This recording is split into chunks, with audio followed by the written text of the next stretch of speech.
Alrighty guys, welcome back to another sweet video, and in this tutorial I want to talk to you guys about something called typecasting. Now typecasting is pretty much a way that you can temporarily change the data type of a variable.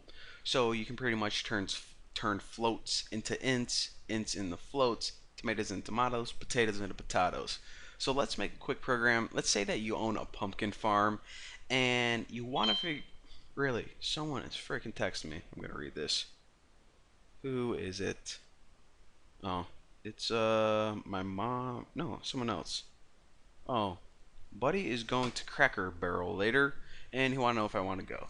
But I'm trying to make a tutorial about pumpkins here. So basically, you own a pumpkin farm, you sell pumpkins every day, and you want to figure out how much money you make on average each day.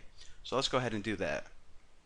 So of course we're going to need a couple variables to store these values in. So float, average profit, and this pretty much is the end goal that we're going to be looking for. So in order to calculate that, price pumpkin. Alright, so we sell our pumpkins for, I don't know, how much does a pumpkin cost? 10 bucks maybe? So that's what that's going to be. Our int sales. How many pumpkins did we sell? 59. And of course int days worked, and we'll just set this equal to 7. We'll say we worked a full week, no days off, because we are the best pumpkin farm there is. So you might be like, okay, I know how to do this, no problem, Bucky, I don't even need to watch the tutorial. What you do is you pretty much take the price of pumpkin and then you multiply it by sales, and that's going to give you pretty much the total amount of money you made. And then I'm just going to go ahead and divide this baby by days worked, and that I think would give me the average amount of money I made per day. I mean, it looks pretty good right now, so let's see what happens. So print f, and we'll just put like average daily profit, and of course it's a float, and we'll use the dollar sign, why not? So dollar sign, and then you put ampersand. Where you at, ampersand? And, or excuse me, not the ampersand, what the heck am I talking about? And percent sign, float, and since this is a dollar indeed, let's go ahead and use 0.2, because you know, it'll be like $1.50 or something, 2 decimal places. And of course the float that we want to use or output to the screen is average profit. Alright, so let's see how much money we make a day. Okay, so the average daily profit is $84.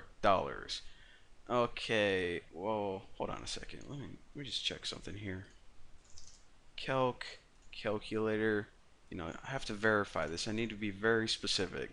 So basically what I'm going to do is, okay, price of pumpkin. So that's the 10. And what do? You times that by sales, do you? So where's the times on this thing? So times 59. And then, okay, take that value and you divide it by 7. And, whoa, what the heck is going on? This thing, the calculator that we made, is telling me 84, but this stupid thing, you know, I'm calling Microsoft, they might be wrong, because I know that this code is perfect. Well, check it out. The reason that this doesn't work as expected is because C doesn't have a very good time, or it's not very happy when you try to combine floats and ints together in equations. So it says, okay, if you're going to multiply stuff, make sure they're all the same data type, and also make sure that someone stops freaking texting me in my middle of this tutorial. Anyways, so in order to take these variables and convert them to floats, what you want to do is right before the variable name, add parentheses and type the data type that you want to convert it to. So now what this is going to do is it's temporarily going to change this price of pumpkin, which was an int, into a float. And again, it's not going to change it permanently. If you ever use it in your program again later on, it's still going to be an int. Just for this line, in this line only, or this instance of the variable, it's going to be a float. Alright, so what else do we need to do? We need to convert sales to float and days work to float, because we want this average profit to be a float. So now let's go ahead, and now that everything is converted, we'll go ahead and run this and check it out. 84.29 That's what I'm talking about. We finally got that 29 cents that we worked our butts off for. So again, if you have something like this and you're converting them to floats all the time, then that probably means that you should have started with floats to begin with. This is really only for instances where you need to temporarily change it, only not throughout your whole program, only in one place or maybe two. So that is how you do that. Again, it's called typecasting. And oh crap, you know what? I gotta go work on my pumpkin. So well, I'll see you guys later. Actually, I'm going to Cracker Barrel. I'm not gonna lie. So anyways, I'll see you then.